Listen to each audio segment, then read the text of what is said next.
আল্লাহ নিজের হাতে রমজান সাজাইছেন। আল্লাহ বলে, বান্দা শোনো আমি রমজানকে কেমনে সাজাইলাম। 1, পুরা মাস রোজা। 2, প্রতিদিন ইফতার। 3, প্রতিদিন সাহারি। 4, প্রতিদিন 20 রাকাত তারাবি। 5, শেষ দশকে এতেকাফ।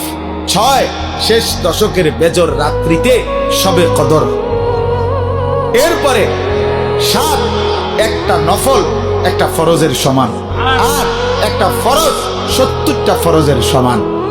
9, প্রথম দশক রহমত। 10, মাঝখানের দশক মাগফিরাত। 11, শেষ দশক জাহান্নাম থেকে মুক্তি।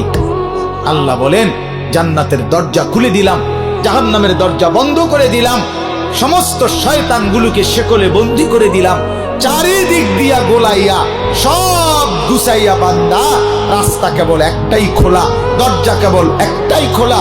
পুরা রমজান রাতে আসো, দিনে আসো, দুপুরে আসো, শুধু আমার গোলামি করবা, গুনাহ ছেড়ে দিবা, আর একটা দরজা দিয়েই সবাই ঢুকবা। শুধুই জান্নাত, শুধুই জান্নাত, শুধুই জান্নাত, শুধুই জান্নাত।